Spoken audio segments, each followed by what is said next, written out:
The content of this episode may not be suitable for some audiences. Listener's discretion is advised.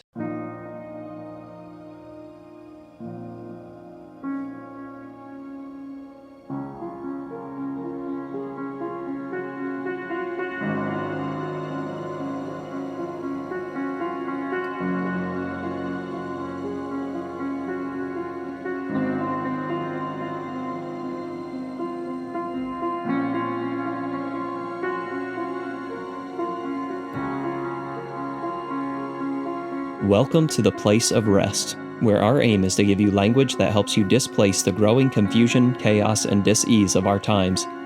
In today's episode, Virginia discusses the constitution of humanity, linking in societal decay, the soul's nature, and the promise of rest. We hope you enjoy today's conversation. Thank you for your patience. It's been a rough few weeks. Been really sick over here. It looks like we're getting to the bottom of it, so I'm thankful for that. But thank you for your patience. Wow, the last 30, 60 days have been really jolting. The last 6, 7, 8 years have been jolting. But specifically, I think with the dump of 3 million files of the Epstein situation, the Epstein case is proving to be crippling for many people and devastating for others, and yet a relief for many. I appreciate your patience in these times of great transition. And certainly since we've been afflicted with a terrible bronchitis that's kind of circulated through the office. But all this said, January, every single January, we're going to be doing a deep dive into the spiritual constitution of a man. And we touched on some of those things. We deviated a little bit last month and got into the cell structure and the mitochondria and some neurological information and transactions that Dr. Cowden thought you've got to make people aware of. And I think we squeezed those in last month. But February is when the focus is on the soul. And at R.E.S.T, we are very specific, and we've gone through great pains to describe the soul with great clarity, as much as we're able to access on this side of time. But we believe that the soul is such an important part. All parts are important, but it's the primary sphere of influence, the primary sphere of governance, if you will. It's where all the resources, the mind, the heart, the will, the conscience, the feelings dwell and interact and engage each other. Governed by the will, right? They all engage each other, but the will governs and decides what are the most optimum things, necessary decisions, choices, whatever. So February is when we focus on the soul. And it's a big deal because at R.E.S.T, we see the function of the soul, the mind, the heart, the will, the conscience, the feelings of a person in determining outcomes, the cause and effect. We say that that's where the bed of liberty dwells, is in the soul, and in the conversation between the mind, the heart, the will, the conscience, the feelings of a person that determine the decisions they make. And the outcome of a person's life often is largely determined not by the external things that happen to them, but how do they navigate those elements, those parts that make up what we call the soul. And I got to take a hard pause here for a second, because with the dump of 3 million some of Epstein files, and I know a lot of the world doesn't even probably know who he is and what they represent, but they basically represent a very well documented and now exposed network of elites that engaged in every kind of vile disgusting behavior that we read only in ancient documents. And we can't even believe they ever happened. From the worship of Baal, which is the antithesis of God that creates and expands life. Baal takes dominion and diminishes, promises everything, but diminishes life.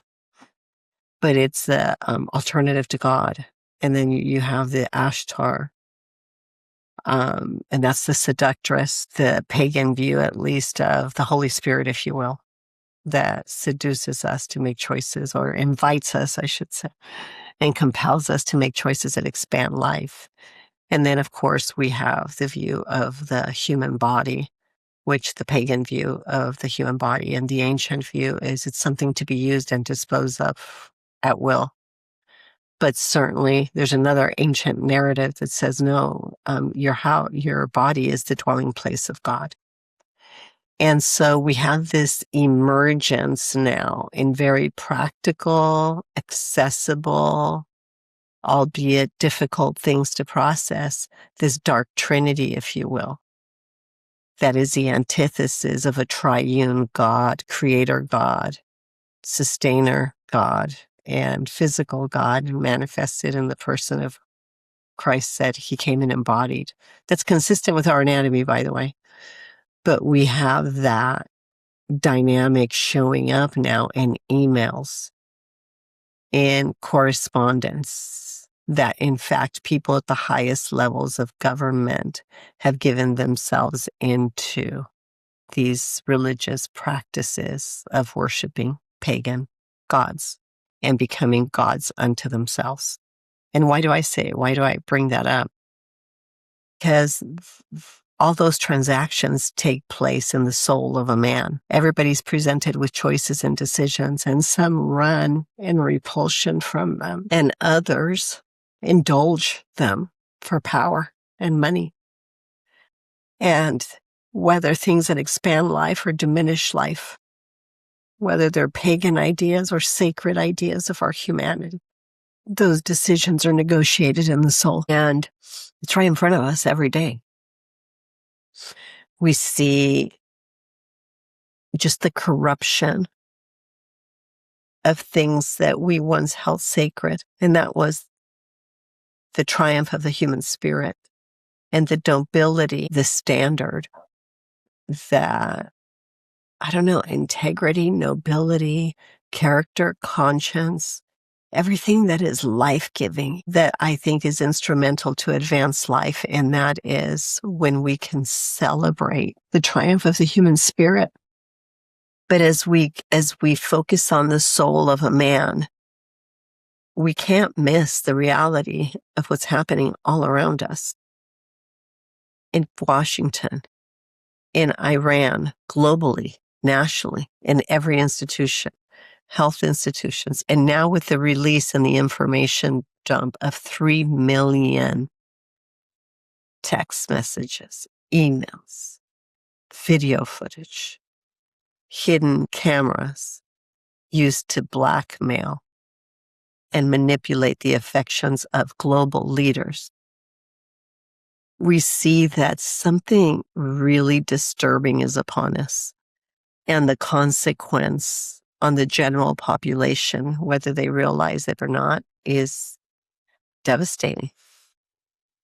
And we can't passively sit by and claim ignorance to things that we just can't escape. So thought I would go to an ancient document that talks about the anatomy of the soul, because this situation we're dealing with is causing us to wonder, what happened? It's like a house of cards is collapsing all around us, and we don't know what the heck happened. However, if we're honest with ourselves, we see the decline of the character and conscience of a generation systematically happening now for 20, 30, 40 years. But we managed to go about our lives with little interruption. And somehow we managed to experience great measures of prosperity and innovation, and with the spread of technology, and certainly it's made so many things easier and so many things complex. But the wealth that we've built in terms of resources that are supposed to make our life easier have made us deeply, deeply depressed, anxious, despondent, and frankly, suicidal. Addictions are rampant. Illness is out of control. And we've got to hit a hard pause button, I think, to say, wait a minute, something is really deeply wrong here. What's happening? Because I'm not going to keep living like this. By nature, the brutality, I think of, and I'm combing through a lot of that information because of our work with first responders, the brutality of what's been released in these Epstein files. And those are primary sources, by the way. I don't even know why we care about the testimony of anybody. We have the information. We have the calls. We have the pictures. We have the logs. We have the people. We know what's happened. And guess what? We have living victims that collaborate with the texts, with the emails, with the footage. It's just the crimes against humanity and against our children, our most vulnerable, are so heinous that it's hard to believe because it's crossed over anything that the human mind can process. And I think that's important because it speaks to the depravity of the human condition and why understanding the anatomy of our soul is going to be instrumental to survive these times. And to understand that we can't sit passively as these things continue to unfold and shrug our shoulders and say, oh, I didn't know anything about that. Of course you did. We've been seeing evidence of this leak for the last 20, 30 years. And there's a culture of insanity that is upon us. And this isn't a situation any of us can sit out. We need to take a position. So I want to invite everyone today to consider looking inward for a minute and to consider this aspect of the reconstitution approach to rest, relational, emotional, and spiritual truth. While the world around us, it seems to be going insane and everybody is ready to fight to the death to defend opinions and ideas, I want to invite everybody listening to hit a hard pause button and look inward. Because I find that the most bitter and passionate and objecting and combative voices in my sphere of influence have the most complicated and compromised lives. When we can reconcile the conflict within ourselves, we can show up for conversations, and we've talked about this before, with measures of integrity and sensitivity and compassion for one another. And if nothing else, curious. So when the point you're making is becoming more important than the person you're making it to, perhaps you need to evaluate your motives and ask yourself, why is the point I'm trying to make more important than the person I'm trying to make it to? Where's our compassion and our love for one another? There's only one race, and it's a human race. Everything else are just nations. And in ancient documents that capture the full depth and the breadth, in my opinion, of the human condition is the canon, the Bible, the whole counsel of God's word. And I think it stands alone because it gives a full account of the beginning, creation, the fall, and redemption that is consistent with our very anatomy. But one of the things that gripped me as I was looking through these documents, and I'm painstakingly, I think I'm going to have to stop because I've seen enough that it's going to become destructive at this point to continue to dig. The only question is, Why aren't arrests being made? Why isn't law being restored immediately? Why aren't people handcuffed? Why isn't the FBI? And there's right now 15 people we know that are on that list that should be arrested, because now there's collaborating evidence that in fact they're criminals. Crimes have been committed, crimes against humanity, crimes against our most innocent.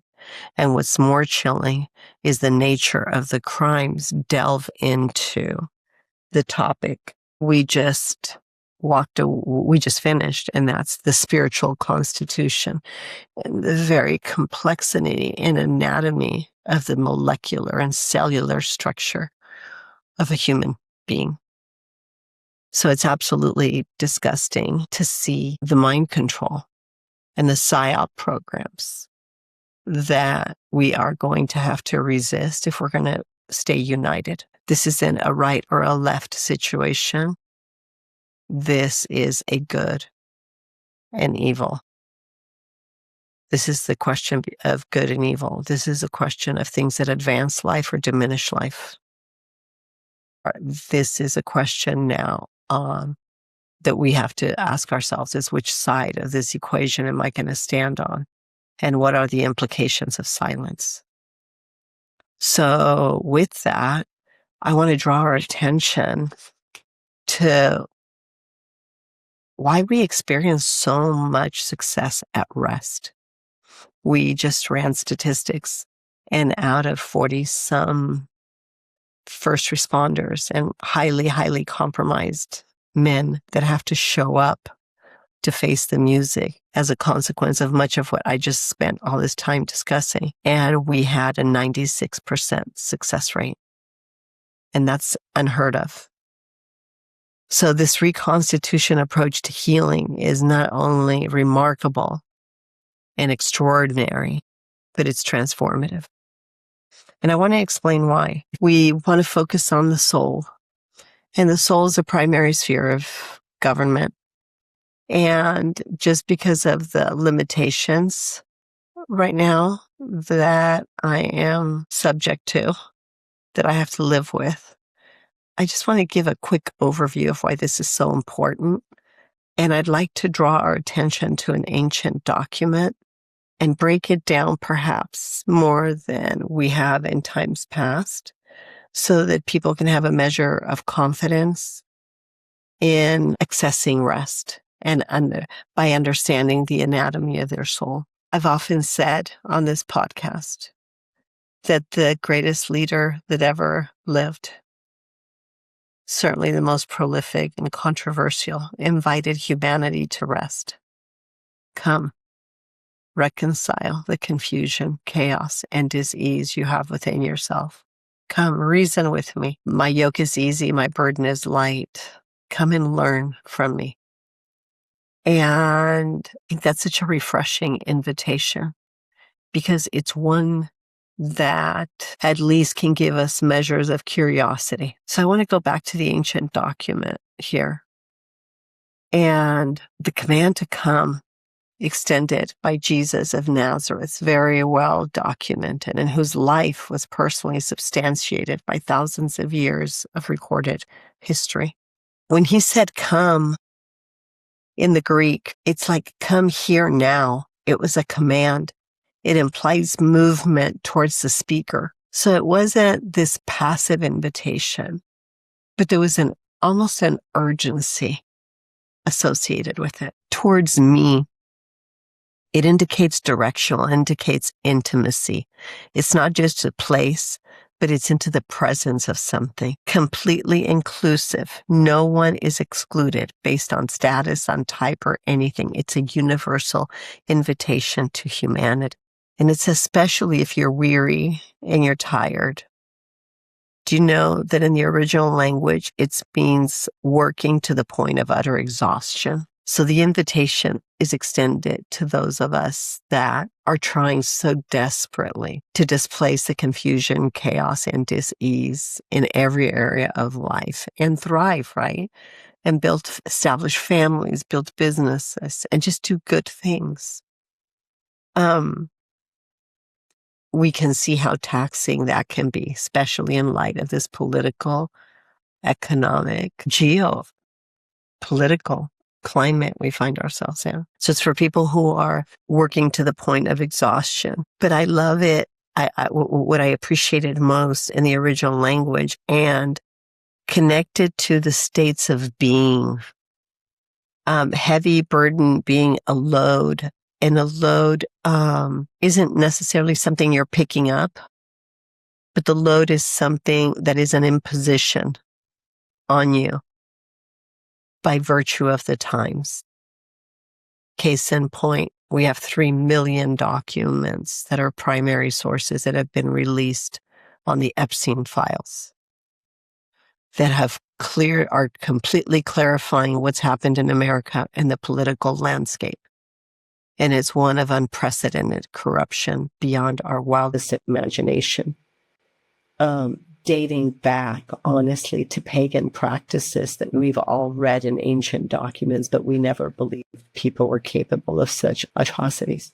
Not only are they capable of such atrocities, but we have emails, we have texts, we have correspondence, we have videos, we have pictures, and we have living witnesses. So the heaviness and the reality of this is absolutely can feel unbearable. It's dividing marriages, families, children, relationships. That's just to name the last information dump. But the most recent is what's happening across the country and the propaganda around the whole ICE thing and what's happening and the tragedy of trying to establish lawful authority when there was so much lawlessness.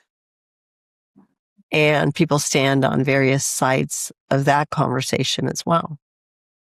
But you realize that with the open borders came unprecedented problems. And so the cleanup is equal to the offense. And then you have people trying to give rights to visitors to vote when they can't even speak English. And you realize that this is dividing so many people, so many families. So regardless of which side of the equation you stand on, there is an enormous load, an enormous burden that we carry because there's conflicting narratives. And there's so much growing confusion, chaos, and dis-ease that it's manifesting in how we're treating each other and showing up in so many ways at a personal, political, and even in our places of worship.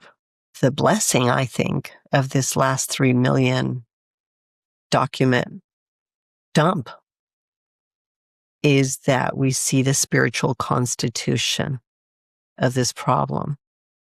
And it is absolutely 100% impossible to disregard the work of evil in what's transpiring before us. But the fact is, it's a heavy load. But the promise of Jesus was, I will give you rest. It's a promise. It's a guarantee. It's a personal guarantee. And it's more than just sleep. It means cease from labor in order to recover strength. So I think it's imperative that our mind, our heart, our will, our conscience, and our feelings are engaged in understanding the breakdown of this. And I'll tell you why. And I'll end this section with this. He's speaking to everyone, to the entire crowd. This is a universal principle. Without rest, we die. If we were going to synthesize what I just said, it would read something like this. Come to me right now. You see that evil is upon you. You don't have to examine your theology or your philosophy. Children are being trafficked at unprecedented rates by our highest elites. And both sides, on the right and on the left, have sold our national interest for personal gain. And there's a large force behind this of some magnitude, of immense magnitude. So come to me right now, all of you who are exhausted from the hard labor and weighed down by things you can't control, by the spirit of the age and all the burdens that are being piled on you. And I personally will give you total refreshment and recreation, reconstitution, because you're a spirit working through a soul and a body, and you have power and authority to rule and overrule in the affairs of men and nations, because the world was made for you to be fruitful and multiplied, to subdue and take dominion over. And I think the reason this word by word breakdown was important is because there's two different kinds of tired. Internal exhaustion, which is what wears down our capacity to self-govern and make good decisions of conscience. And it's a function of the soul, the mind, the heart, the will, the conscience, and the feelings, the laboring, the toiling until literally you feel like you're going to drop. And then there's the external pressure. And that's the actual burden, right? That's where freedom lies. And when we don't have the capacity to govern ourselves and our constituents, our parts internally, and stop and breathe and reason that something bigger than ourselves is happening, something bigger than accessible, intangible things, right? We can't access freedom because the burden becomes so great from the things we carry, psychological, and then the transgressions, not just our own, but of the world around us. And then the weight becomes almost unbearable.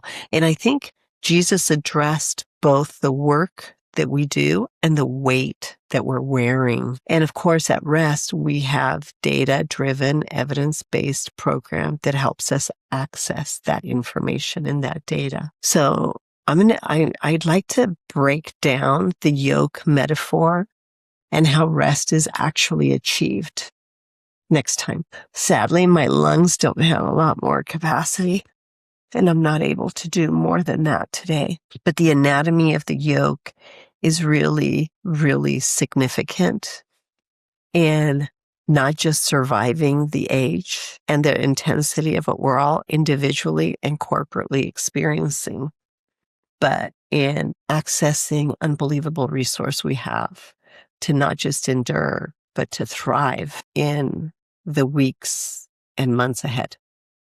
We hope listening to this episode has brought you closer to experiencing the freedom of wholeness and healing. If you have questions or comments about today's episode, or for updates about R.E.S.T, please visit our Instagram or Facebook at The Place of R.E.S.T. If you would like more information about Virginia, or to support and join the cause of R.E.S.T, please go to theplaceofrest.com/donate or call 949-289-5935. Thank you for listening to Rest with Virginia Dixon. We'll see you next week.